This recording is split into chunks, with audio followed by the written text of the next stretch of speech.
जय हिंद दोस्तों। Welcome to AP academy. आज हम लोग इस क्लास में पढ़ेंगे सातवाहन डायनेस्टी के बारे में। लास्ट क्लास में हम लोगों ने जो है शुंग डायनेस्टी के बारे में पढ़ा था और कण्व डायनेस्टी के बारे में पढ़ा था। आज हम देखेंगे सातवाहन डायनेस्टी। देखिए, सातवाहन डायनेस्टी आपको इस डायग्राम में इस मैप में नजर आ रही होगी। ये है पूरा सातवाहन एम्पायर। ये जो इंडिया का जो साउथ में डेक्कन रीजन है, ठीक है, डेक्कन रीजन जो है उसका उस रीजन में ये सातवाहन एम्पायर था। सातवाहन डायनेस्टी की अगर हम बात करें तो इसके जो फाउंडर हैं, ठीक, इसके जो फाउंडर माने जाते हैं, ठीक, वो हैं सिमुक। ठीक, तो सिमुक जो रहे हैं वो सातवाहन डायनेस्टी के फाउंडर रहे हैं। ठीक, और अगर हम सातवाहन एम्पायर के ओरिजिन की बात करें, ठीक, अगर हम उनके ओरिजिन की बात करें तो इनका ओरिजिन जो है वो महाराष्ट्र को ये बिलोंग करते हैं। महाराष्ट्र में जो औरंगाबाद डिस्ट्रिक्ट है, ठीक है, वहां पर एक जगह है पैठन। वहां पर एक जगह है पैठन, ठीक, जो कि इन सातवाहन डायनेस्टी की क्या रही है, राजधानी भी रही है। ठीक, तो ये जो पैठन नाम की जगह है, कहां पर, औरंगाबाद डिस्ट्रिक्ट महाराष्ट्र में, वहां से इनका जो है ओपिनियन माना जाता है कि सातवाहन वहां के रहे हैं। वैसे अगर हम इनके रूलिंग का एरिया देखें तो ये महाराष्ट्र के साथ साथ इनकी रूलिंग आंध्र प्रदेश वाले एरिया में भी रही है। ठीक, लेकिन जो आंध्र प्रदेश वाला एरिया है वहां पर ये लोग बाद में पहुंचे हैं। इनका जो ओरिजिन माना जाता है वो पैठन से माना जाता है, जो औरंगाबाद डिस्ट्रिक्ट महाराष्ट्र में, और पैठन ही इनकी कैपिटल भी रही है। ठीक है, तो इनके जो फाउंडर रहे वो सिमुक रहे, पैठन जो है इनकी कैपिटल रही है, और इनका जो रीन पीरियड रहा है अगर हम बात करें तो जो सबसे ज्यादा एक्सपेक्टेड माना जाता है इनका रीन पीरियड, वो माना जाता है 60 बीसी से लेकर के और 225 एडी तक सातवाहन डायनेस्टी रही है। ये मोस्ट एक्सेप्टेड रीन पीरियड है सातवाहन डायनेस्टी का। जितने भी सोर्सेज मिले हैं उसमें जो सबसे जो जेन्युइन जिसे कहा जाए रीन पीरियड माना जाता है वो माना जाता है 60 बीसी से लेकर के 225 एडी तक। ठीक, अब जैसे हमने बाकी डायनेस्टीज पढ़ी थी वैसे ही हम सातवाहन डायनेस्टी भी पढ़ेंगे। सबसे पहले हम इनके सोर्सेस देखेंगे कि भाई इनके बारे में हमें कहां कहां से पता चलता है। फिर इसके बाद हम इसका ओरिजिन देखेंगे, और उसके बाद फिर हम सातवाहन के कुछ इंपॉर्टेंट रूलर्स के बारे में पढ़ेंगे। देखिए, वैसे तो देखा जाए तो टोटल अगर सातवाहन डायनेस्टी में देखा जाए तो इनमें अराउंड 30 रूलर्स रहे हैं। अगर हम बात करें तो टोटल 30 राजा रहे हैं इनके में, सातवाहन एम्पायर में, लेकिन हमें सारे नहीं पढ़ने। हमें, मैंने आपको बताया था कि एक तो हमें सबसे पहले तो फाउंडर और लास्ट रूलर का नाम पता होना चाहिए। ठीक है, इसके अलावा अगर उस डायनेस्टी का कोई बहुत इंपॉर्टेंट रूलर है या उसके टाइम पर कोई बहुत इंपॉर्टेंट चीज हुई है तो उस रूलर का नाम आपको याद रखना है। ठीक, लेकिन अगर हम बात करें तो मोस्ट इंपॉर्टेंट जो होते हैं उस डायनेस्टी का जो फाउंडर है और उस डायनेस्टी का जो लास्ट रूलर है, इनके नाम तो याद रखना बहुत बहुत जरूरी है।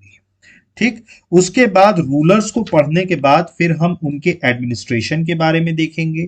सातवाहन ने किस तरीके का कंट्रीब्यूशन किया है हमारा सोशल लेवल पर देखेंगे। ठीक, इसके अलावा हम ये भी देखेंगे इनके आर्ट एंड आर्किटेक्चर के बारे में, ठीक है, इनके फॉरेन ट्रेड के बारे में, और ये कौन से रिलीजियन को फॉलो करते थे। ठीक, तो ये सब हमें सातवाहन डायनेस्टी में पढ़ना है।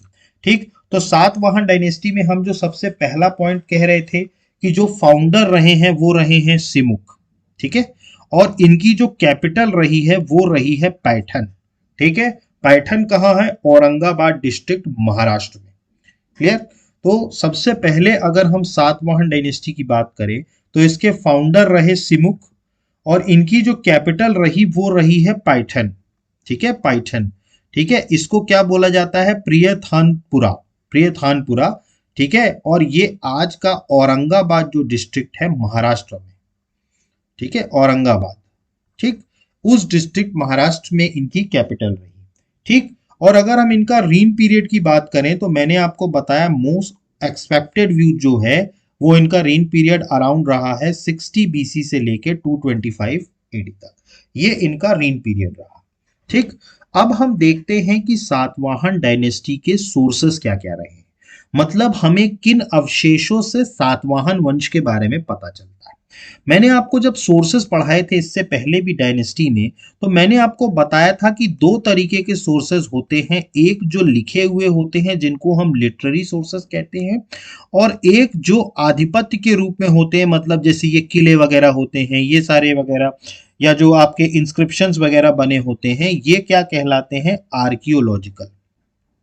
तो मैंने आपको बताया था कि सोर्सेस दो तरीके के होते हैं, एक लिटरेरी सोर्स होता है और एक आर्कियोलॉजिकल सोर्स होता है। ठीक, तो हम सोर्सेस में देखेंगे कि सबसे पहले हम देखेंगे कि लिटरेरी सोर्सेस क्या क्या है, मतलब लिखित तौर पर क्या क्या चीजें दी गई हैं, किन किन किताबों में सातवाहन डायनेस्टी के बारे में मेंशन किया हुआ है। ठीक, तो सबसे पहले अगर हम बात करें तो जो हमारे पुराण रहे हैं उनमें भी सातवाहन वंश के बारे में दिया है। ठीक, तो पुराण जो रहे हैं, ठीक है, इनका सातवाहन वंश की एक तो हमें क्रोनोलॉजी दी हुई है। क्रोनोलॉजी मतलब सिलसिलेवार और सिलसिलेवार तरीके से बताया गया है कि कौन कौन से राजा शासन में रहे। ठीक, तो एक तो रही है पुराण लिटरेरी सोर्सेज में। इसके अलावा इनके एक 17वें नंबर के एक रूलर रहे हैं हाला। सातवाहन डायनेस्टी के ही 17वें नंबर के एक रूलर रहे हैं हाला। उनकी एक किताब रही है, वो है गधा सप्तासती। गथा सप्तासती, ये इनकी किताब रही है हाला की।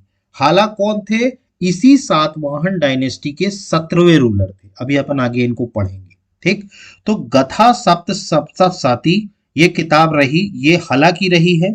ठीक है, इसके अलावा पुराणों से इनके बारे में पता चलता है। और एक जो किताब रही है जो है बृहद कथा। कौन सी किताब रही है, बृहद कथा। ठीक है, इसमें भी हमें सातवाहन वंश की जो है जानकारी मिलती है। और ये किनकी किताब है, गुणिया की किताब। ठीक, ये किनकी किताब है, गुणिया की किताब। ठीक, तो बृहद कथा रही है। इसके अलावा एक और किताब रही है जिसमें सातवाहन वंश के बारे में पता चलता है, वो है कामसूत्र। अब कामसूत्र जो किताब रही है ये किसकी रही है, वत्सयान की। ये सारी किताबों के राइटर्स के नाम आप बिल्कुल नोट कर लीजिएगा, बहुत इंपॉर्टेंट है क्योंकि ये पूछा जाता है एग्जाम्स में कि कामसूत्र के, ये कई बार ये क्वेश्चन पूछा गया है कि कामसूत्र के राइटर कौन रहे हैं, तो वो रहे हैं वत्सयान। ठीक, तो ये चार लिटरेरी सोर्सेज रहे हैं जिन्होंने सोशल और कल्चरल हिस्ट्री बताई है सातवाहन डायनेस्टी की। इन क्रोनोलॉजीज में इन्होंने क्या बताया है, सातवाहन डायनेस्टी की social and cultural history. Social and cultural history ये बताई है इन लोगों ने। ठीक, इन लिटरेरी सोर्सेज में। ठीक, इसके अलावा एक ग्रीक राइटर की एक और किताब रही है, फॉरेन राइटर है, ग्रीक राइटर। ठीक है, उसकी एक और किताब रही है, वो रही है periplus of Erythraean sea. Periplus of Erythraean sea, ये एक ग्रीक राइटर की किताब रही है। ये बेसिकली एक ग्रीक के एक, वो जैसे कहते हैं कि सी वीवर रहते थे, मतलब जो समुद्री जो मतलब एक तरीके से समुद्री जो सी वीवर टाइप के लोग रहते थे, मतलब जैसे पहले के समय में जो व्यापार हुआ करता था वो समुद्री तरफ से हुआ करता था। ठीक है, तो कई सारे मतलब जैसे कहा जाए शिप के उसमें जो रहा करते थे ऑफिसर्स वगैरह, तो उन्हीं में से एक थे जिन्होंने ये किताब लिखी थी, पेरिथेरस ऑफ इरिथ्रिया सी। ठीक है, और इसमें सातवाहन डायनेस्टी के ट्रेड और कॉमर्स के बारे में बड़ा डिटेल में बताया गया है। किसके बारे में, ट्रेड और कॉमर्स में, क्योंकि बेसिकली इनका जो है ट्रेडिंग वगैरह भी काफी ज्यादा हुआ करता था, तो इस किताब में भी इनकी ट्रेडिंग एक्टिविटी के बारे में दिया है। बाकी अगर हम इनकी सोशल और कल्चरल हिस्ट्री की बात करें तो वो हमें कहाँ कहाँ मिलता है, एक तो पुराण में मिलता है, दूसरा बृहद कथा, तीसरा कामसूत्र और चौथा कौन सी है, गत सप्तसती। ठीक, तो ये सारे इनके लिटरेरी सोर्सेज रहे हैं जो यहाँ पर लिखे हैं, मैंने आपको बताया पुराणों से। ठीक है, इसके अलावा गथा सप्तसती से जो हाला ने लिखी, बृहद कथा गुणाड़िया, ठीक है, और कामसूत्र की बात करें तो वत्सयान, ठीक है। और इन्हीं लिटरेरी वर्क्स ने क्या किया है, सोशल और कल्चरल हिस्ट्री को बताया है। और इसके अलावा जो रही है वो रही है पेरिप्लस ऑफ इर्थ्रियन सी, ठीक है। ये किताब किसने लिखी, एक ग्रीक राइटर ने लिखी, सी फ्रिएफियरर ने, ठीक है, जिसमें इन्होंने बताया कि about trade and commerce, flourishing trade और कॉमर्स के बारे में बताया। क्लियर। तो ये था लिटरेरी सोर्सेज। अब इसके अलावा कुछ आर्कियोलॉजिकल एविडेंस भी मिले, ठीक है। जैसे इसमें दो इंस्क्रिप्शन बहुत इंपॉर्टेंट हैं जो आपको याद रखना है। एक है नाना घाट इंस्क्रिप्शन। कौन सा इंस्क्रिप्शन है, नाना घाट इंस्क्रिप्शन, ठीक है। देखिए नाना घाट इंस्क्रिप्शन की अगर हम बात करें, ठीक है, तो ये बेसिकली इस सातवाहन वंश के एक राजा थे सतकर्णी वन, ठीक है, मैं आपको आगे बताऊंगा, ठीक है। सातकर्णी वन जो राजा थे, ठीक है, उनकी पत्नी ने ये इंस्क्रिप्शन जो था वो किया था। तो ये नाना घाट इंस्क्रिप्शन किसका था, इनकी पत्नी का था, इनकी रानी का था। और राजा कौन थे, सतकर्णी वन, ठीक है। अब इन्होंने इसमें जो भी चीजें बताई थी वो इनके अचीवमेंट्स बताए थे। तो नाना घाट इंस्क्रिप्शन में किसके अचीवमेंट्स बताए गए, सतकर्णी वन के, ठीक। तो आप तो एक तो ये इंस्क्रिप्शन याद रखना है। दूसरा एक और इंस्क्रिप्शन है, वो है नासिक इंस्क्रिप्शन। कौन सा इंस्क्रिप्शन है, नासिक इंस्क्रिप्शन, ठीक। इसमें भी हमें सात वाहनों के बारे में पता चलता है, ठीक है। तो एक तो था नाना घाट इंस्क्रिप्शन, दूसरा था नासिक इंस्क्रिप्शन, और तीसरे कुछ सिक्के भी मिले हैं, ठीक है। अभी हम आगे कुछ सिक्के देखेंगे, ठीक है, सिक्कों की तस्वीर देखेंगे जो हमें सातवाहन वंश से के मिले हैं, ठीक। तो आर्कियोलॉजिकल सोर्सेज में बात करें तो एक तो नाना घाट इंस्क्रिप्शन नागनिक की, नागनिका कौन थी, नागनिका जो थी उनकी रानी थी, ठीक। इसके अलावा नासिक इंस्क्रिप्शन की बात करें तो ये बनारसी की, और कॉइन्स वगैरह जो मिले हैं उससे हमें जो है सातवाहन वंश के बारे में पता चलता है। तो ये सारे सोर्सेज रहे हैं जिससे हमें सातवाहन वंश के बारे में पता चलता है। क्लियर। अब हम बात करते हैं इनके ओरिजिन की, ठीक। तो नेक्स्ट उसमें हम बात करेंगे इनके ओरिजिन की। अब जैसा कि मैंने आपको बताया कि डिफरेंट डिफरेंट हिस्टोरियंस ने इनके ओरिजिन के बारे में डिफरेंट डिफरेंट चीजें बताई हैं। क्योंकि अगर आप इनका पूरा मैप अगर आप ध्यान से देखते हैं, मैंने आपको मैप में दिखाया था, तो इनका बेसिकली अपना जो महाराष्ट्र वाला एरिया है, ठीक है, महाराष्ट्र वाला एरिया, इसके अलावा कुछ पार्ट आपका कर्नाटका का, और अगर हम बात करें तो आंध्र प्रदेश का, ये तीन प्रदेश मिल करके ही इनका पूरा एरिया रहा है जिसे हम सातवाहन वंश कहते हैं, ठीक। अब यहां पर कई सारे हिस्टोरियंस का मानना था कि भाई ये आंध्र से हैं, कुछ लोगों का मानना था ये कर्नाटक से हैं, और कुछ लोगों का मानना था ये महाराष्ट्र से हैं, ठीक। लेकिन जो सबसे ज्यादा एक्सपेक्टेड व्यू निकला है वो ये निकला है कि जो सातवाहन का ओरिजिनल अगर हम बात करें जो घर रहा है, वो मैंने जो आपको बताया, जो इनकी राजधानी भी रही, क्या रही, पैठन, ठीक। ये पैठन कहाँ है, औरंगाबाद डिस्ट्रिक्ट में, ठीक है, औरंगाबाद डिस्ट्रिक्ट महाराष्ट्र, ठीक है, औरंगाबाद डिस्ट्रिक्ट महाराष्ट्र, ठीक है। तो पैठन में ये इनके बारे में पता चलता है, ठीक है। और ये महाराष्ट्र को बिलोंग करते थे, मतलब मोस्ट एक्सपेक्टेड व्यू क्या माना गया है, महाराष्ट्र का पैठन औरंगाबाद डिस्ट्रिक्ट में, ठीक है। इसके अलावा इनको कुछ जगहों पर पुराणों में अगर हम बात करें या सिक्कों में बात करें तो आंध्र प्रदेश का भी ओरिजिन कहीं कहीं माना जाता है कि ये आंध्र प्रदेश को भी बिलोंग करते थे। बस मोस्ट ऑफ ऑल अगर हम बात करें तो मोस्ट ऑफ ऑल इनका जो ओरिजिन रहा है वो कहां से रहा है, महाराष्ट्र से, पैठन। तो इनमें कई सारे ओरिजिन्स को लेके कंट्रोवर्सी रही, लेकिन जो मोस्ट एक्सपेक्टेड व्यू है या हम जिसे सातवाहन का ओरिजिनल होम मानते हैं वो कहां से बिलोंग करते हैं, महाराष्ट्र को, पैठन से, जो औरंगाबाद डिस्ट्रिक्ट में है, ठीक। इसके अलावा मैंने आपको बताया कि पुराणों में और कई सिक्कों में भी जो है वो आंध्रा के भी ये माने जाते हैं। तो कई बार आपको सातवाहन जो है वो आंध्राज भी कहलाते हैं, सातवाहनों को क्या है, आंध्राज भी कहा जाता है, ठीक है। तो ये आइडेंटिकल रहे हैं with the Andhras in Puranas and on coins के बारे में, ठीक है। तो ये इनकी ओरिजिन रही। अगर हम बेसिकली अगर हम बात करें तो सातवाहन जो रहे हैं वो महाराष्ट्र को बिलोंग करते हैं, पैठन औरंगाबाद डिस्ट्रिक्ट को, ठीक। अब इसके बाद हम पढ़ते हैं एक एक करके इनके रूलर्स के बारे में, और इनके रूलर्स के बारे में जो इंपॉर्टेंट फॉर्डर पॉइंट्स हैं वो आप नोट करते चलिएगा। हम जो है आपको जो मेनली जो रूलर्स याद रखने हैं, इसमें टोटल वैसे 30 रूलर्स हैं, लेकिन हम जो है वो 8 से 10 पढ़ेंगे। ठीक है, 8 से 10 रूलर्स को हम पढ़ने वाले हैं जिन्होंने कुछ ना कुछ किया है।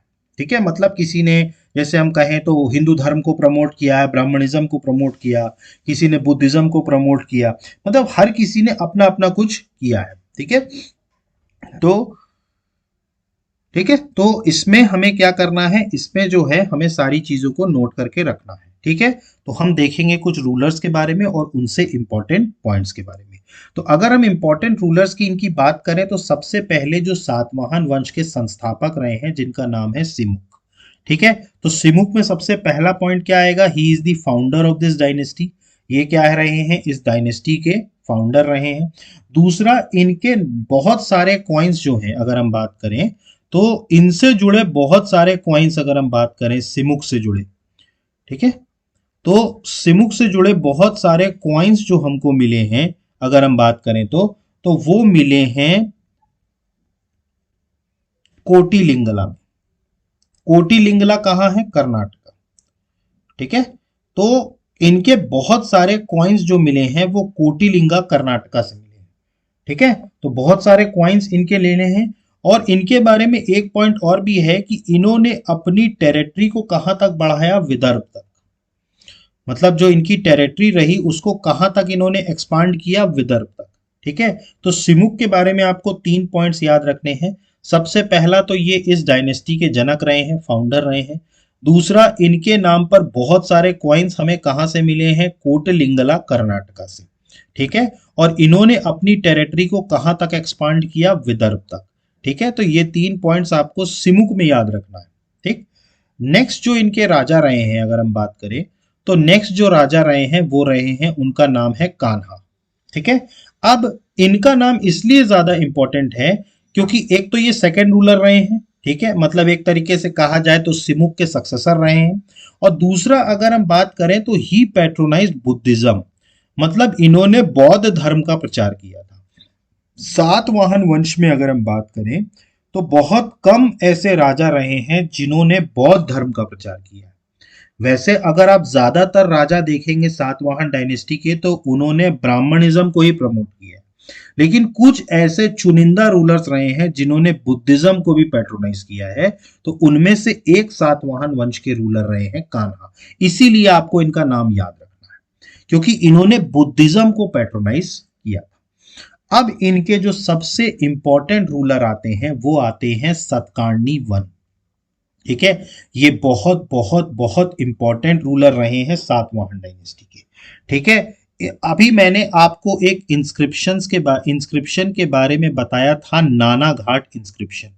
मैंने आपको अभी बताया था सोर्सेज में नाना घाट इंस्क्रिप्शन। ठीक, तो नाना घाट इंस्क्रिप्शन बेसिकली किसका था, इनकी जो पत्नी थी रानी, एक तरीके से कहा जाए उनका नाम क्या था, नगनिका। इनकी रानी थी, क्या थी, नगनिका, जिसमें उन्होंने इनके अचीवमेंट्स के बारे में बताया। तो सातकर्णी वन के जो अचीवमेंट्स बताए गए हैं वो कौन से इंस्क्रिप्शन में बताए गए हैं, वो नाना घाट इंस्क्रिप्शन में बताए गए। आपको ये याद रखना है। ठीक है, और ये इंस्क्रिप्शन किसने लिखा, इनकी पत्नी ने लिखा। ठीक, इनको एक टाइटल भी दिया गया सातकर्णी वन को अगर हम बात करें। सबसे पहले अगर हम बात करें तो ये तीसरे रूलर रहे हैं। दूसरा, इनके जितने भी अचीवमेंट्स थे नाना घाट इंस्क्रिप्शन, ठीक है, वो इनकी पत्नी और इनकी जो रानी थी उन्होंने इस इंस्क्रिप्शन में इनके सारे अचीवमेंट्स को डिस्क्राइब किया था। ठीक, दूसरा, इनको एक तरीके से एक टाइटल मिला हुआ था, इनको कहा जाता था दक्षिण पथापति। दक्षिण पथापति, ठीक है, इनको दक्षिण पथापति कहा जाता था। ठीक है, इनको ये जो टाइटल, ये देखिए यहां पर आपको ये जो इमेज दिख रही है ये नाना घाट इंस्क्रिप्शन है। ठीक है, ये जो इमेज दिख रही है ये किसका है, नाना घाट इंस्क्रिप्शन। ठीक, इसके बाद अगर हम बात करें तो इनको जो टाइटल दिया गया वो दिया गया दक्षिणा पथापति। ठीक है, अब इनको ये टाइटल क्यों दिया गया, क्योंकि अपर डेक्कन हो, चाहे कोंकण हो या कैथवार हो, इन एरियाज को इन्होंने बहुत आसानी से जीता था। मतलब इन एरियाज को क्या किया था, सातकर्णी ने जो है जीता था, इसी कारण से इनको दक्षिणपटापति का टाइटल दिया गया था। ये आपको याद रखना है, दक्षिणपति पटापति, ये टाइटल किस सातवाहन डायनेस्टी के रूलर को दिया गया था? तो दिया गया था सातकर्णी वन को। ठीक, तो इनके में 3 पॉइंट्स हैं। एक तो सबसे पहली बात, इनके अचीवमेंट्स के बारे में नानाघाट इंस्क्रिप्शन में दिया है, और इनको क्या टाइटल दिया? दक्षिणपटापति। इसके अलावा अगर हम बात करें तो सातकर्णी ने वैदिक रिलीजियन को बहुत ज्यादा प्रमोट किया। मतलब अगर हम बात करें तो वैदिक रिलीजियन को कहा जाए तो ये बहुत बड़े उसके प्रमोटर रहे हैं। इवन इन्होंने भी 2 अश्वमेध यज्ञ करवाए थे। सातवाहन डायनेस्टी के एक लौते रूलर जिन्होंने 2 अश्वमेध यज्ञ करवाए वो कौन थे? सातकर्णी वन। ठीक, अब इन्होंने कुछ जो अश्वमेध सिक्के थे वो भी चलवाए थे। मतलब ऐसे सिक्के जिनमें घोड़ों का जो है मतलब फोटो बनी हो। ठीक है, तो इन्होंने कई सारे अश्वमेध के सिक्के भी चलवाए। ठीक है, और ये एक तरीके से इंडियन हिस्ट्री में सबसे पहले ऐसे राजा रहे हैं जिन्होंने ब्राह्मणों को लैंड ग्रांट्स दिया था। मतलब ब्राह्मणों को लैंड ग्रांट्स इशू करने वाले पूरे इंडियन हिस्ट्री के सबसे पहले राजा ये रहे हैं जिन्होंने लैंड ग्रांट्स दी। किनको? ब्राह्मण्स को। तो he is assumed to be the first king who provided land grants to the brahmanas in the history of India। तो इतिहास में, भारत के इतिहास में जो सबसे पहले राजा एक तरीके से माना जाए तो वो जिन्होंने ब्राह्मणों को दान में जमीन देना शुरू किया या लैंड ग्रांट्स देने शुरू किए वो कौन थे? सातवाहन डायनेस्टी के। इसके बाद गुप्त लोगों ने भी बहुत सारा लैंड ग्रांट्स दिया ब्राह्मणों को। ठीक है, लेकिन जो सबसे पहले माने जाते हैं हिस्ट्री ऑफ इंडिया में वो कौन माने जाते हैं? सातवाहन। और सातवाहन में भी अगर हम बात करें तो स्पेशली जो है, स्पेशली अगर हम बात करें तो सातकर्णी वन। ठीक, नेक्स्ट अगर हम बात करें इनके बारे में तो हाथी गुम्फा एक इंस्क्रिप्शन है। ठीक है, हाथी गुम्फा एक अभिलेख है, इसमें भी इनके बारे में दिया हुआ है। अब आप जानते हैं हाथी गुम्फा अभिलेख कहां है? उड़ीसा में। ठीक है, कहां पर? कलिंग। मैंने आपको बताया था जब मैंने आपको मौर्य पढ़ा रहा था तो हाथी गुम्फा इंस्क्रिप्शन के बारे में मैंने आपको बताया था। ठीक है, ये कहां पर है? कलिंग, उड़ीसा में। ठीक, तो हाथी गुम्फा इंस्क्रिप्शन में भी इनके बारे में क्या है? दिया हुआ है। ठीक है, अब इसके बाद जो राजा आते हैं वो आते हैं सातकर्णी टू। ठीक है, इसके बाद जो राजा आते हैं वो कौन आते हैं? सातकर्णी टू। अब इनका शासनकाल इसलिए इंपॉर्टेंट है क्योंकि सातकर्णी वंश के जितने भी राजा रहे हैं सबसे लंबे समय तक राज करने वाले यही थे। मतलब सातवाहन डायनेस्टी में जितने भी राजा रहे हैं, ठीक है, उनमें जो सबसे लंबे समय तक राज्य करने वाले थे वो थे सातकर्णी टू। इन्होंने तकरीबन 56 साल राज किया है, अराउंड 56 ईयर्स। सातकर्णी टू जो हैं वो, इनको इसलिए सिर्फ याद रखने की जरूरत है क्योंकि इनका कार्यकाल सबसे लंबा रहा है, अबाउट 56 ईयर्स। तो आपको याद रखना है कि जो सबसे लंबा कार्यकाल जो है सातवाहन में कौन से राजा का रहा है तो वो रहा है सातकर्णी सेकंड का। ठीक, इसके अलावा हमें इनके कुछ सिक्के सांची से मिले हैं। ठीक है, सांची मैंने आपको बताया था, क्या सांची में क्या बना है? जो अशोक ने स्तूप बनवाया था। ठीक है, ये सांची कहां है? रायसेन डिस्ट्रिक्ट, मध्य प्रदेश में। ठीक है, तो ये सांची रायसेन मध्य प्रदेश से इनके सिक्के मिले हैं। ठीक है, सातकर्णी टू के ये रहे वो सिक्के। ठीक है, ये सिक्के कहां से मिले हैं? ये सांची से मिले हैं जो रायसेन में है, मध्य प्रदेश में। ठीक, तो सातकर्णी टू में आपको सिर्फ एक पॉइंट याद रखना है, वैसे दोनों पॉइंट याद रखने हैं। एक तो इनका कार्यकाल सबसे लंबा रहा है 56 साल का, और दूसरा इनके जो कॉइन्स हैं वो कहां से मिले हैं? सांची से मिले हैं। ठीक, अगले जो राजा रहे हैं वो हैं कुंठला सातकर्णी। ठीक, ये सातवाहन वंश के 13वें नंबर के राजा रहे हैं। ठीक है, ये 13th रूलर रहे हैं, आपको ये याद रखना है। ये कौन से नंबर के राजा रहे हैं? 13वें नंबर के राजा रहे हैं कुंटाला सातकर्णी। ठीक, अब कुंटाला सातकर्णी को याद करने की जरूरत इसलिए है क्योंकि इन्होंने अपनी ऑफिशियल लैंग्वेज जो थी, मतलब जैसे जैसे मानते हैं ना कि डायनेस्टी की, एक राज्य की एक लैंग्वेज होती है ऑफिशियल, ठीक। तो कुंतला सातकर्णी जो थे, इन्होंने क्या किया था, संस्कृत को रिप्लेस करके प्राकृत को अपनी ऑफिशियल लैंग्वेज बना दिया था। मतलब कुंतला सातकर्णी जो थे, इन्होंने क्या किया था, संस्कृत को रिप्लेस करके किसको अपनी ऑफिशियल लैंग्वेज बनाया था, प्राकृत को, ठीक। प्राकृत लैंग्वेज को क्या बनाया था, अपनी ऑफिशियल लैंग्वेज। तो कुंतला सातकर्णी में दो चीज याद रखनी है, एक तो ये 13वें नंबर के रूलर थे, और दूसरा जो याद करना है, संस्कृत को रिप्लेस किया गया प्राकृत एज ऑफिशियल लैंग्वेज, ठीक। मतलब संस्कृत को रिप्लेस करके क्या कर दिया गया, प्राकृत कर दिया गया एज ऑफिशियल लैंग्वेज। इसके अलावा आपको याद रख, ठीक है, इसके अलावा आपको एक और पॉइंट इसमें याद रखना है, ठीक है। इनके समय में एक किताब जो है उसका विमोचन हुआ था, जो थी बृहत कथा। मैं जब आपको सोर्सेस बता रहा था तो मैंने आपको एक किताब का नाम बताया था, तो वो किताब जो थी वो थी बृहत कथा। और ये किसने लिखी थी, गुंडिया ने। किसने लिखी थी, गुंडिया ने, ठीक है। और ये गुंडिया जो है, जिन्होंने ये बृहत कथा लिखी थी, उनका कंपाइलेशन भी इन्हीं के राजकाल में हुआ था। तो आपको याद रखना है, कुंतला सातकर्णी जो है, कुंतला सातकर्णी, इन्हीं के जो शासन काल है उनमें जो है ये बुक बृहत कथा जो है ये कंपाइल की गई थी। ये किसने लिखी थी, गुंडिया ने, ठीक है। क्लियर हुआ आपको ये, ठीक। नेक्स्ट राजा की अगर हम बात करें तो इनके बारे में कुछ ज्यादा जानने की जरूरत नहीं, मैंने ऐसे ही लिख दिया, पुलामवी वन। ये 15वें रूलर रहे हैं, बस इतना ही पॉइंट इसको याद रखना है। इसके बाद जो अगले रूलर आते हैं वो आते हैं हला, ठीक है। हला आपने नाम अभी सुना होगा, जब मैं सोर्सेस पढ़ा रहा था तो सोर्सेस में मैंने आपको एक किताब का नाम बताया था। क्या बताया था, गथा सप्तसती। गथा सप्तसती एक किताब का नाम बताया था, और मैंने बताया था कि इसके जो सातवाहन वंश के जो 17वें नंबर के राजा थे, ठीक। तो हाला जो रहे हैं वो कौन से रहे हैं, 17वें नंबर के राजा थे।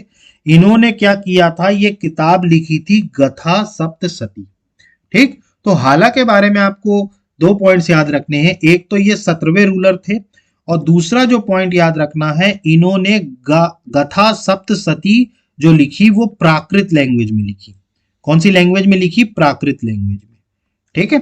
अब इसके अलावा आपको एक और पॉइंट याद रखना है, हाला के बाद, मतलब ये जो हाला है, ठीक है, इनके बाद सातवाहन डायनेस्टी को एक सेटबैक लगा था, ठीक है। जब वेस्टर्न डेक्कन की अगर हम बात करें, मतलब डेक्कन का जो पश्चिमी एरिया है, ठीक है, वेस्टर्न डेक्कन की अगर हम बात करें तो यहां पे जो सकास थे, ठीक है, अभी इनके बारे में हम पढ़ेंगे सकास के बारे में, ठीक है। ये विदेशी थे, सकास फॉरेन किंगडम थे, ठीक है। तो इनको सबसे पहला जो सेटबैक लगा सातवाहन डायनेस्टी को, ये हाला के बाद लगा, जब वेस्टर्न डेक्कन के साइड पर सकास जो थे वो धीरे धीरे पावरफुल होते गए, ठीक है। तो सकास जो थे ये क्या होते गए, धीरे धीरे क्या होते गए, पावरफुल होते गए, जिसके कारण वेस्टर्न डेक्कन में क्या होने लगा, इनको चैलेंज मिलने लगा।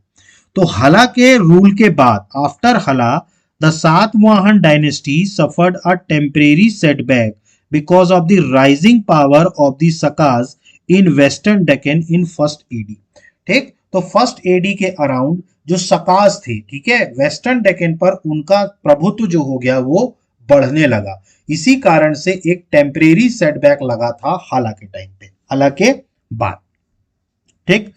इसके बाद, ठीक है, इसके बाद जो अगले रूलर आते हैं ये बहुत बहुत इंपॉर्टेंट रूलर हैं। जैसे मैंने आपको सातकर्णी वन बताया था, वैसे ही ये भी रूलर बहुत इंपॉर्टेंट हैं, जिनका नाम है गौतमी पुत्र सातकर्णी, ठीक है। गौतमी पुत्र सातकर्णी ये इस साम्राज्य के 23वें नंबर के रूलर रहे। कौन से नंबर के रूलर रहे हैं, 23वें नंबर के रूलर रहे हैं, ठीक है। मैंने आपको बताया था कि हाला के बाद, हाला जो इनके 17वें नंबर के राजा थे, उनके बाद सकास का इफेक्ट जो हो रहा था वो वेस्टर्न डेक्कन में बढ़ रहा था, ठीक। तो उनके पावर को कम करना और उनको हराने का काम किसने किया, गौतमी पुत्र सातकर्णी ने, जो 23वें नंबर के रूलर थे, ठीक। तो इन्होंने बेसिकली क्या किया, इन्होंने जो सकाज ने जो इनकी टेरिटरीज पर कब्जा किया था, ठीक है, जितने भी सका के उस टाइम पर एक किंग हुआ करते थे, अगर हम बात करें तो सका के उस टाइम के एक राजा हुआ करते थे जिनका नाम था नहापना। ठीक, ये राजा हुआ करते थे नहापना। ठीक है, गौतमी पुत्र सातकर्णी ने युद्ध में नहापना को हराया और सका की जितनी टेरिटरी जो उन्होंने कब्जा किया था, जैसे आज की डेट में हम कहें सौराष्ट्र, जो सौराष्ट्र वाला एरिया है या जो अवंती वाला एरिया है, जो सकाज ने जीत लिया था, जो वेस्टर्न साइड था, वो सारे एरियाज जो थे वो गौतमी पुत्र सातकर्णी ने वापस रिवाइव कर लिए। ठीक, तो जब इन्होंने क्या किया, सकाज जो बढ़ रहे थे हला के बाद, उनको क्या किया गया, शांत किया गया, किसके द्वारा, गौतमी पुत्र सातकर्णी ने, जब उस टाइम के राजा नहापना को इन्होंने युद्ध में हराया और उनसे अपना जो सौराष्ट्र वाला रीजन था और जो अवंती वाला रीजन था, ठीक है, वो जो थे वो सारा चीजें इन्होंने क्या कर ली, वापस ले ली। ठीक, तो अगर हम गौतमी पुत्र सातकर्णी की बात करें तो ये 23वें रूलर रहे हैं। ठीक, इसके अलावा अगर हम बात करें तो इन्होंने सातवाहन पावर को रिवाइव किया। ठीक है, और इन्होंने उस टाइम के जो सका के किंग थे नहापना, ठीक है, उनको हराया।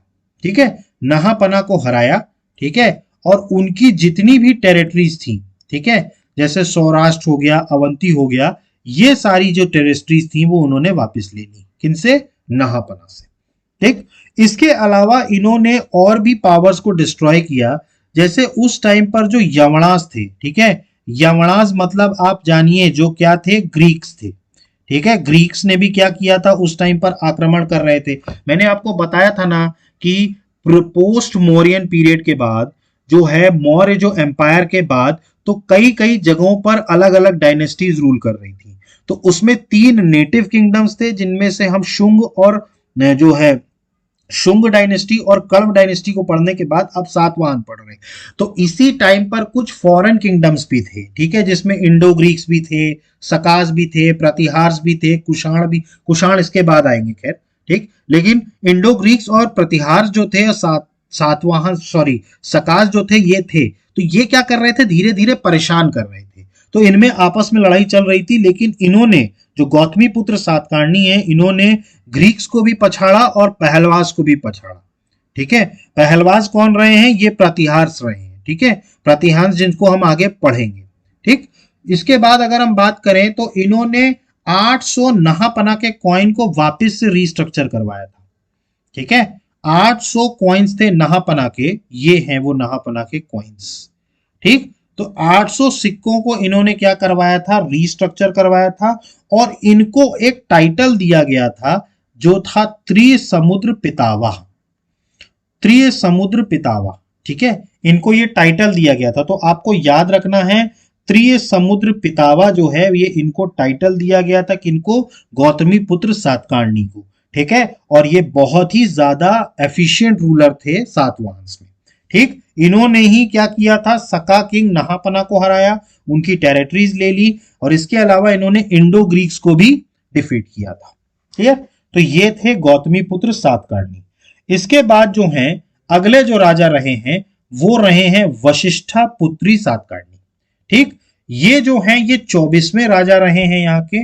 इनके बारे में आपको सिर्फ इसलिए याद रखना है कि इन्होंने क्या किया था, शादी करी थी उस टाइम पर सका के एक रूलर थे रुद्रदमन। ठीक, रुद्रदमन जो हैं वो उस टाइम पर सका के किंग थे। ठीक है, ठीक है, तो मैंने आपको बताया इनके जो गौतमी पुत्र सातकर्णी थे उन्होंने सका किंग को हरा दिया था। तो उसके बाद सका और सातवाहन में क्या हुआ, रिलेशनशिप मतलब संधि वगैरह हुई, तो जिसके तहत वशिष्ठ पुत्री सातकर्णी जो थे उन्होंने रुद्रदमन की बेटी से शादी करी थी। ठीक, तो ये जो सका के रूलर थे रुद्रदमन, ठीक है, उनकी बेटी से शादी करने वाले कौन थे, ये थे वशिष्ठा पुत्री सातकर्णी। ठीक है, तो इनके बारे में सिर्फ यही पॉइंट याद रखना है कि इन्होंने रुद्रदमन की बेटी से शादी की थी।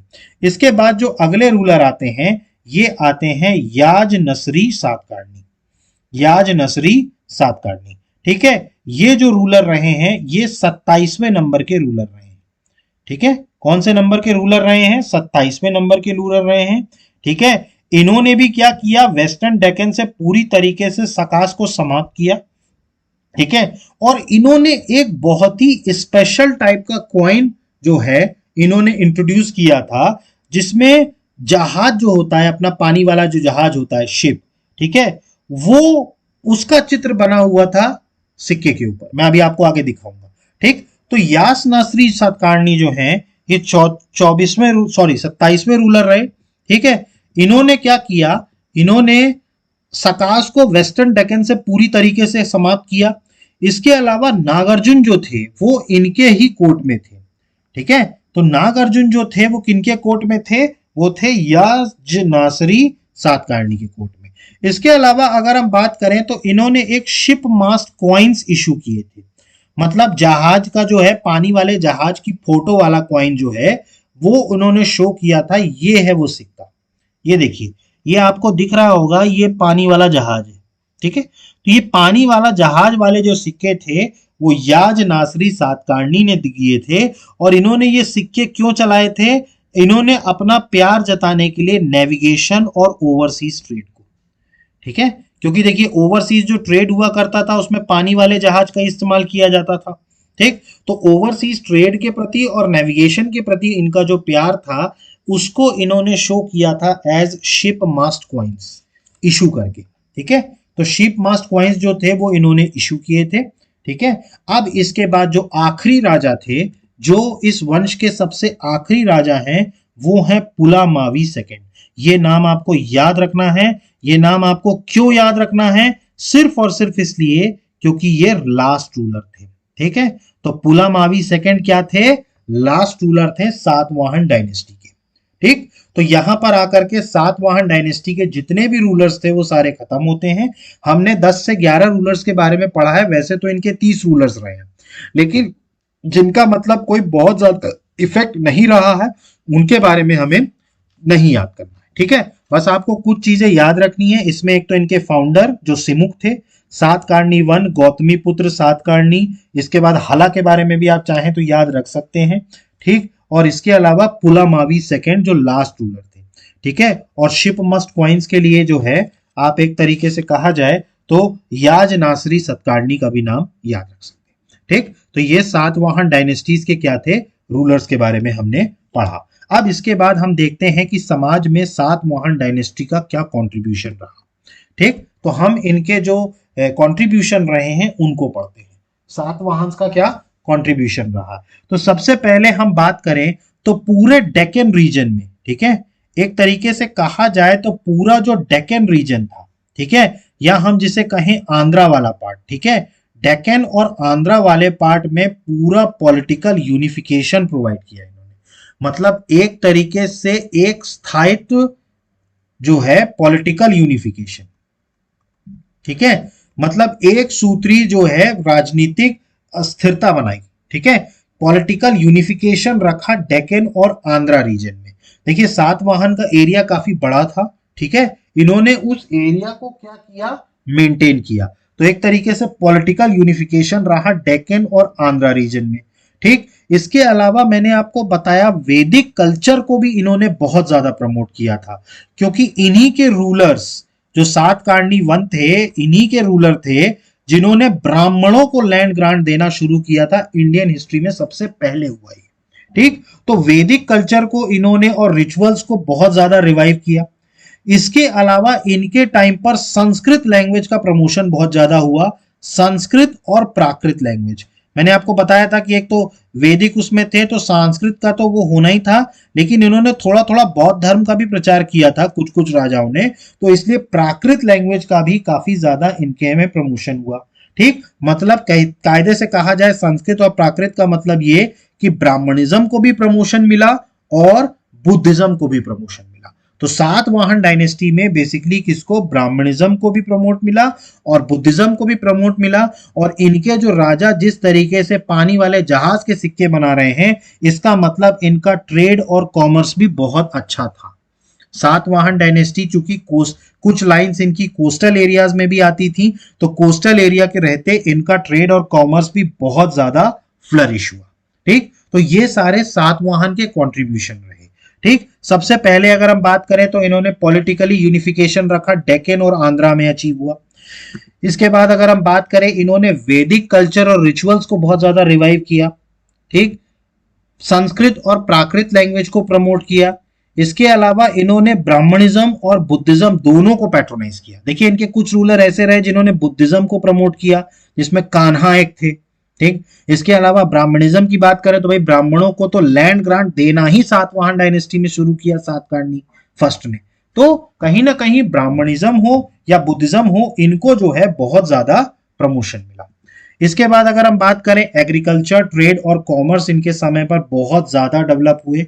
ठीक है, दो चीजों का फायदा था, एक तो कोस्टल एरिया होने के कारण भी इनको ट्रेड और कॉमर्स में जो है वो काफी ज्यादा इनके समय में डेवलपमेंट हुआ।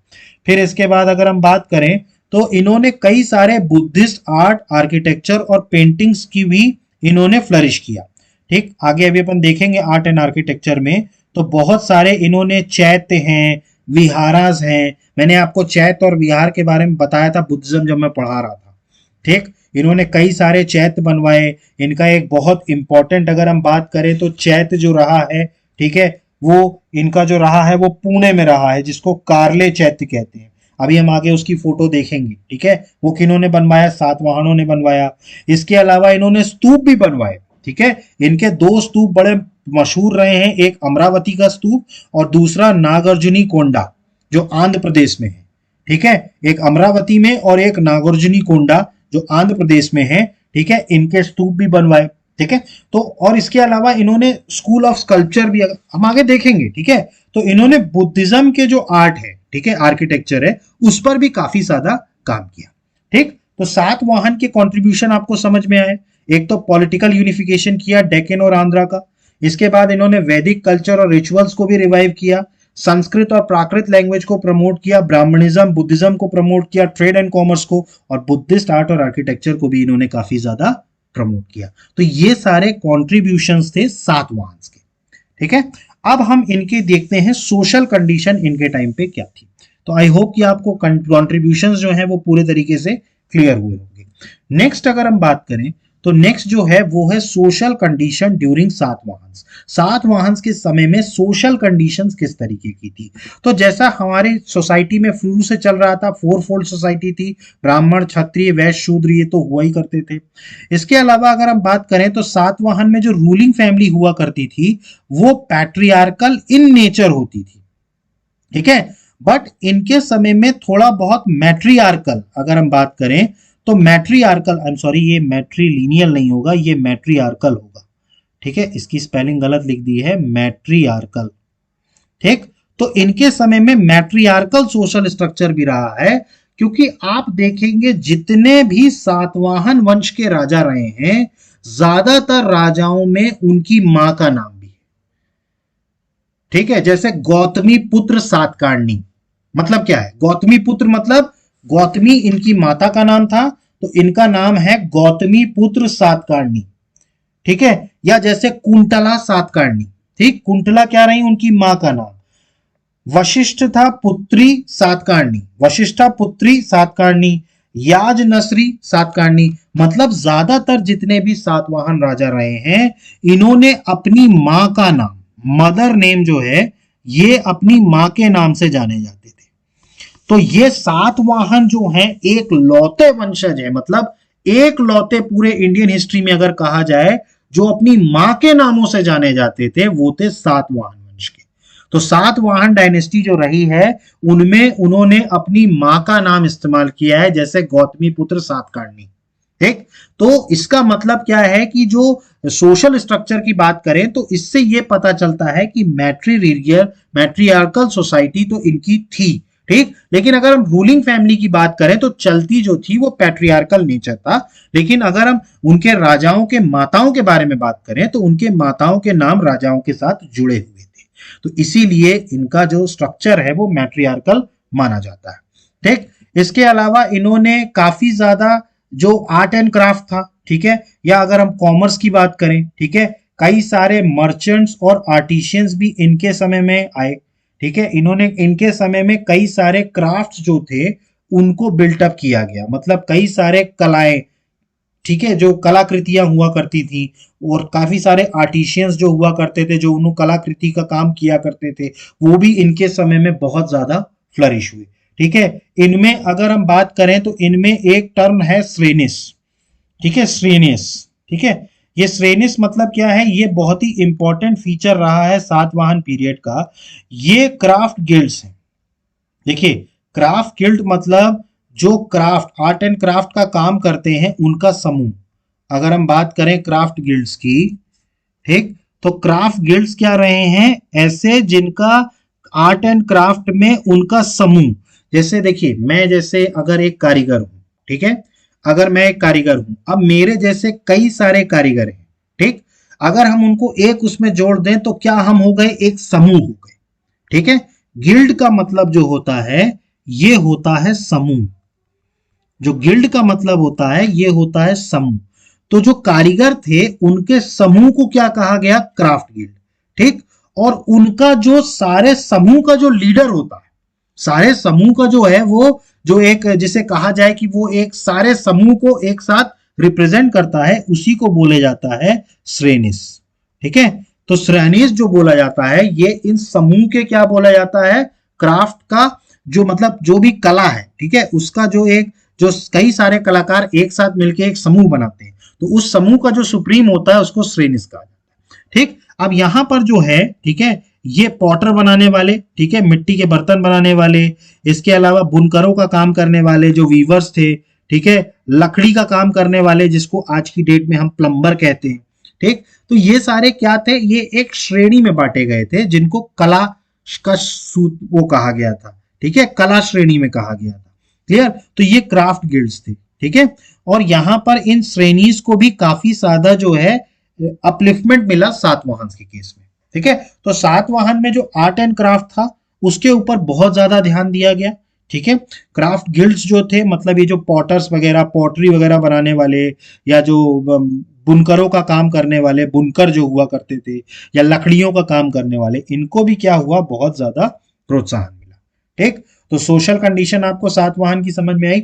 इनकी कंडीशन में आपको सिर्फ एक चीज याद रखनी है, ये एक लौती ऐसी डायनेस्टी रही है जिनके राजाओं के नाम में माता का नाम जुड़ा है।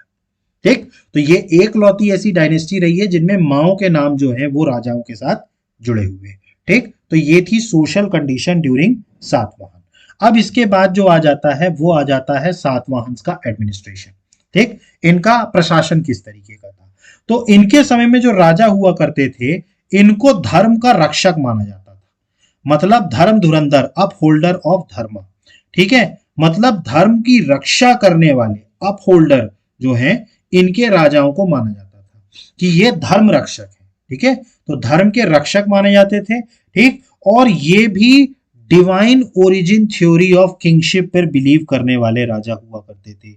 ये डिवाइन थ्योरी जो है, डिवाइन ओरिजिन थ्योरी, ये आप जब दिल्ली सल्तनत पढ़ेंगे तो दिल्ली सल्तनत में एक राजा के बारे में पढ़ेंगे, सुल्तान के बारे में, जिनका नाम है बलबन। ठीक, तो उसने डिवाइन ओरिजिन थ्योरी दी थी। ये सातवाहन वंश के भी जो राजा हुआ करते थे, ये डिवाइन ओरिजिन थ्योरी में मानते हैं। देखिए, डिवाइन ओरिजिन थ्योरी का मतलब ये होता है कि आपका ये उस चीज को मानते थे कि जो राजा है, ठीक है, वो नॉर्मल ह्यूमन बीइंग नहीं है, वो देवताओं का अवतार, मतलब उसको देवताओं ने भेजा है। ठीक है, मतलब जो भी धर्म के आप मान लीजिए, चाहे आप देवता मान लीजिए, या आप अलग अलग धर्मों में उनको अलग अलग नाम से जाना जाता है, तो वो सभी धर्मों के देवता माने जाते थे। मतलब कि वो आम आदमी मानते ही नहीं थे कि राजा आम आदमी नहीं हो सकता। यही थिंकिंग बलबन की थी। बलबन का भी यही सोचना था कि भाई हम रूलर आम आदमी नहीं है, हम जो हैं अल्लाह के मैसेंजर हैं, या हिंदू धर्म में कहा जाए तो देवताओं के हम वंशज माने जाते हैं, तो हम नॉर्मल आदमी नहीं है। तो सातवाहन में भी इसी थ्योरी को माना जाता था, डिफाइन ओरिजिन ऑफ किंगशिप।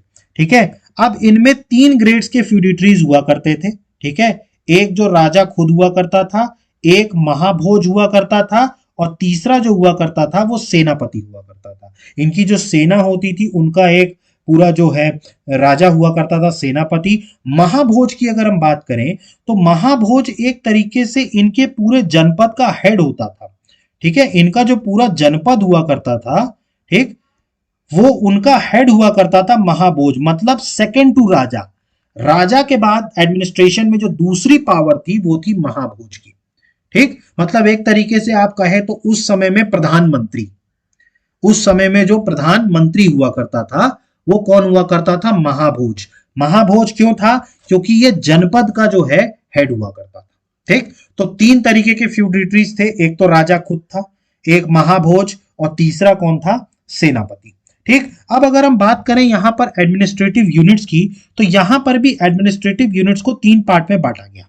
ठीक, एक जो पूरा साम्राज्य जिसे हम जनपद कहते हैं, ठीक, उसका जो हेड हुआ करता था वो महाभोज हुआ करता था।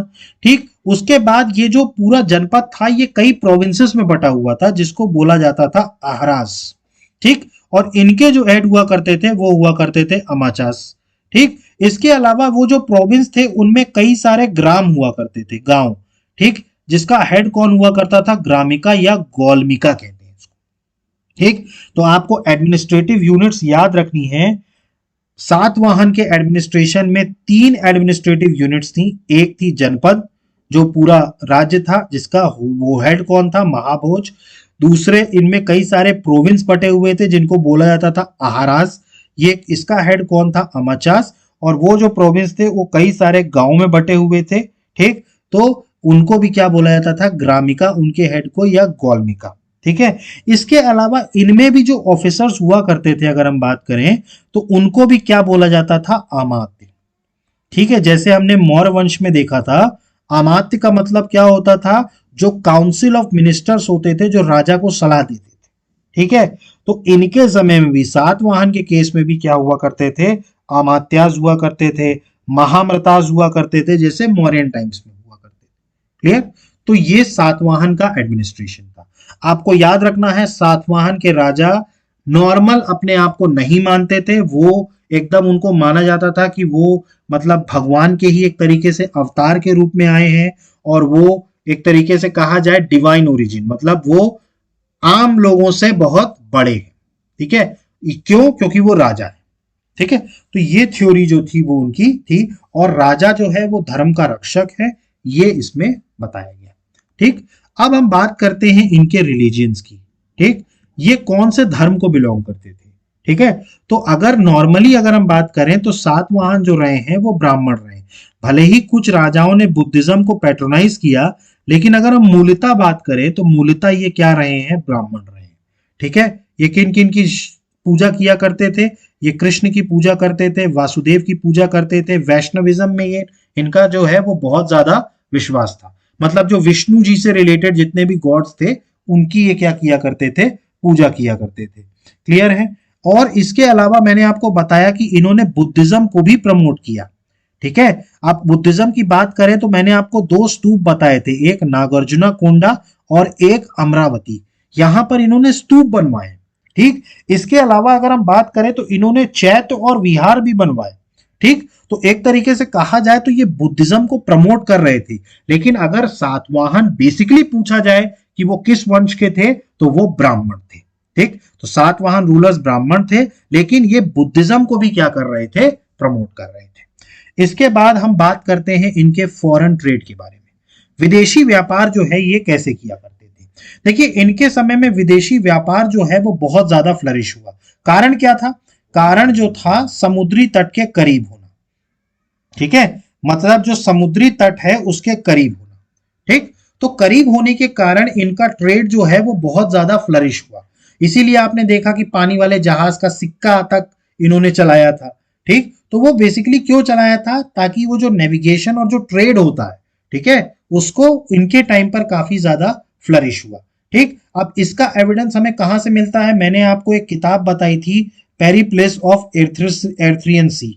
ठीक है, ये एक ग्रीक उसने लिखी थी, सी वीवर ने। ठीक, वहां से इसका एविडेंस मिलता है कि सातवाहन जो थे उनका ट्रेड जो था वो काफी ज्यादा था। अब इनका जो मेनली जो ट्रेड हुआ करता था वो रोमन एम्पायर से हुआ करता था। ठीक है, तो जो रोमन एम्पायर था, ठीक है, ग्रीक का जो रोमन एम्पायर था, उनसे बेसिकली क्या हुआ करता था? इनका ट्रेड हुआ करता था। अब ये क्या क्या ट्रेड किया करते थे, ठीक, तो अपने यहाँ जैसे जो स्पाइसेस वगैरह हैं, मसाले वगैरह, या हम प्रीशियस स्टोन्स बात करें, या टेराकोटा मतलब मिट्टी के जो बर्तन हुआ करते थे, क्या है, इन सारी चीजों की जरूरत रोमन्स को बहुत ज्यादा पड़ती थी।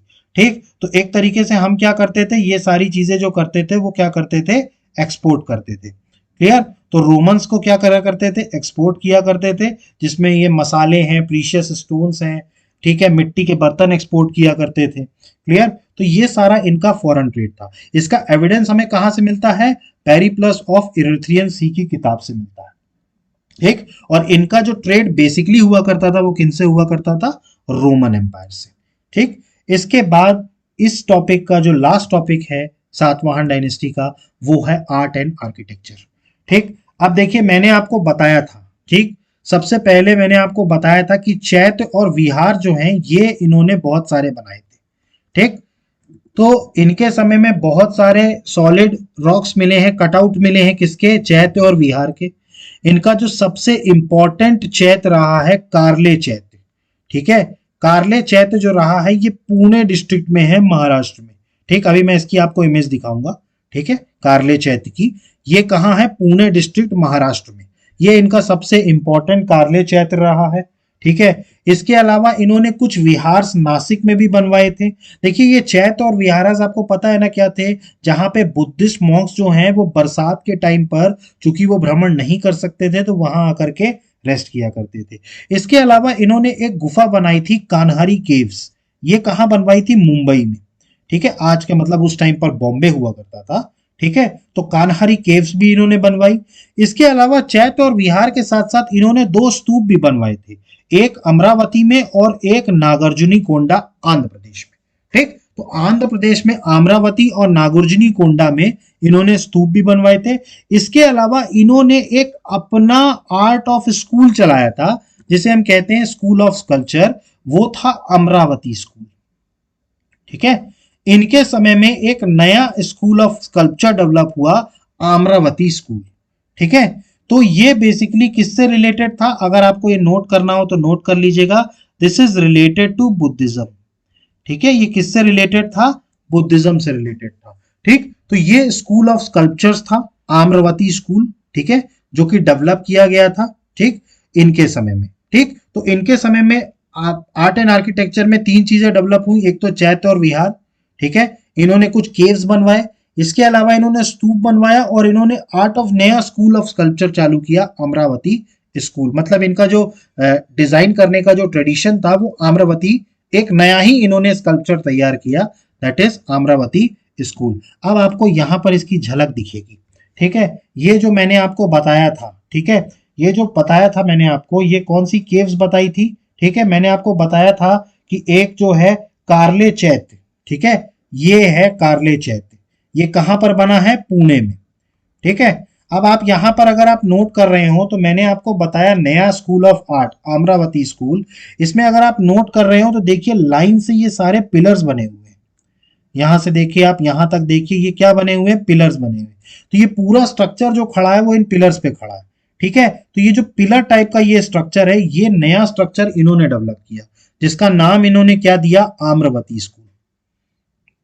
ठीक है, इसके अलावा और भी चीजें थी इसमें। ठीक है, तो ये पिलर जैसा जो स्ट्रक्चर हुआ करता था, ठीक है, तो इसके बारे में इन्होंने बताया। ठीक, इसके बाद ये देखें, अगर आप इसी तरीके का स्ट्रक्चर यहां पर भी बना है, ये कौन सी केव है, ये कान्हारी केव है।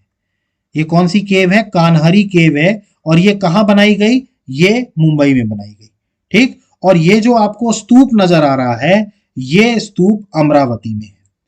ये स्तूप जो है ये सातवाहन राजाओं ने बनवाया, कहां बनवाया, अमरावती आंध्र प्रदेश में।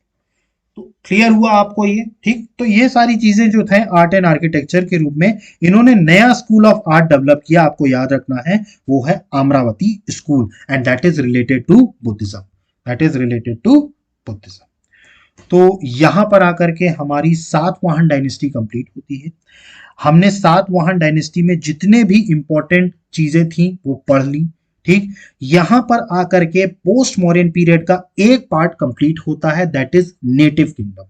ठीक, मैंने आपको बताया था मौर्य के काल के बाद जो छोटे छोटे क्षेत्रों में तब्दील हुए जो छोटे छोटे राजा, ठीक, हमें उनमें से 3 राजा ऐसे थे जो हमारे ही देश के थे, जिनको नेटिव किंगडम था, शुंग, कण्व और सातवाहन। ठीक, अब इसके बाद हमने तीनों जो किंगडम्स थे वो पढ़ लिए। ठीक, अब हमारा नेटिव किंगडम्स कंप्लीट हो गया। अब इसके बाद जो हम पोस्ट मॉडर्न पीरियड में पढ़ेंगे वो पढ़ेंगे जो विदेशी जो हैं उनके बारे में, जिसमें आएंगे सबसे पहले इंडो ग्रीक्स, फिर आएंगे पार्थियंस, फिर आएंगे सकास और फिर आएंगे कुशान्स। ठीक है, इसमें मोस्ट प्रोबेबली 2 लेक्चर्स लगेंगे। ठीक है, जिसमें हम उस पूरे फॉरेन किंगडम को जो क्या है कंप्लीट कर देंगे। आई होप कि आपको सारी चीजें समझ में आ गई होंगी। इसके बाद जब फॉरेन किंगडम्स हमारे कंप्लीट हो जाएंगे उसके बाद हम पोस्ट मॉडर्न पीरियड से रिलेटेड इंपॉर्टेंट क्वेश्चंस देखेंगे जो प्रीवियस ईयर पेपर्स में आए हुए हैं। ठीक, आई होप कि आपको सारी चीजें समझ में आ गई होंगी। अगर आपको अभी भी कोई डाउट उठता है तो please please please please comment box में मेंशन कीजिए। अदरवाइज हमारे चैनल को लाइक कीजिए, सब्सक्राइब कीजिए और मैक्सिमम से मैक्सिमम शेयर कीजिए। So guys, thank you, have a good day, जय हिंद, नमस्कार।